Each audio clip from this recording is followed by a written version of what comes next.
Gĩcigo-inĩ ũmbunge gĩa Gĩthũngũri, mũtongoria wa kĩama kĩa Wiper Patriotic Front Kalonzo Musyoka na aruna ake thĩinĩ wa mũng'ethanĩro makĩnyitanĩra igongona-inĩ rĩa kanitha.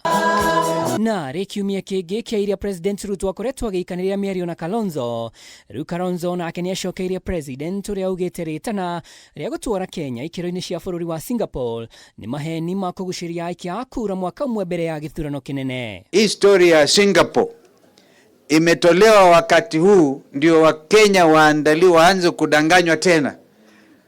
Kwanza ni kama hiyo kazi ingekuwa upinzani afadhali, but not a sitting government ambayo badala ya kutoa scorecard yake wanafanya sasa manifesto ingine, kwa sababu na hasla imeanguka. Hakuna kitu inaitwa hasla tena, ilikuwa ni hasla versus dynasties. Alafu bottom up economics. Kalonzo augĩte ĩno ti njĩra ng'eni amu mbere ya Kenya Kwanza ĩyũkĩtie wathani nĩ gwathogotetwo bottom up na macindano marĩa matarĩ na arĩa marĩ kana dynasty na hustler imatha-inĩ rĩa ũnyiti mbaru maya mothe, Kalonzo akiuga gũtirĩ ona ũmwe ũgacĩrĩtie mĩtũrĩre ya Kenya. You have 598 days left to the general election of 2027. Before you start telling us mambo ya Singapore na sijui first world, simuanushe hii kitu from 7% even to 20%, then you start telling us about another future. Mukamilishe kazi. How can you be at 7% with 600 or so days left? That is a shame. Kwa hivyo watu wasikubali udanganyifu wa viongozi ambao wanafanya maajabu.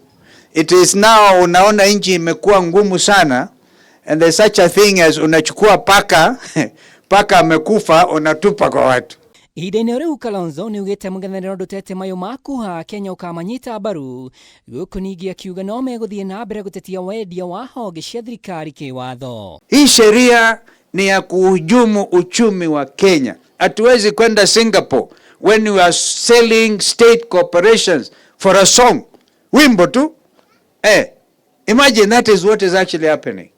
18 of these state corporations, wakati kulikuwa na watu wakiwa busy wakifanya by election, Mheshimiwa Ruto rais alikuwa na sign into law. Kalonzo ningĩ nĩaugĩte kũrĩ na wĩitangi mũingĩ thirikari-inĩ, akĩrota thingira wa iregita wabici ĩrĩa njihĩre mũno makĩria. Controller of budget amesema kwamba ikulu kila siku, ikulu ya Kenya inatumia shilingi milioni 50.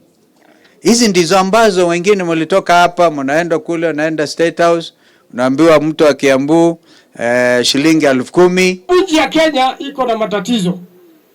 Kwanza bunge hakuna, na ndio tunasema hao vijana waje bunge ndio waweze kusaidia Wakenya.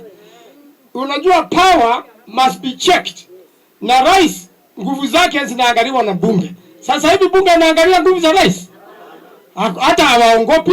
Kalonzo nĩoretie thirikari yake mĩtũkĩ kũhorohia ngahĩha ya mũgũnda mwaka-inĩ wa Narok na Bomet, akiuga arĩa maracogera ngũĩ mabatie matacũkĩrio ikinya ihiũ rĩa kĩwatho. Ndũ-inĩ ha Kameme TV, rĩtwa rĩakwa nĩ Mwaura wa Ndung'u.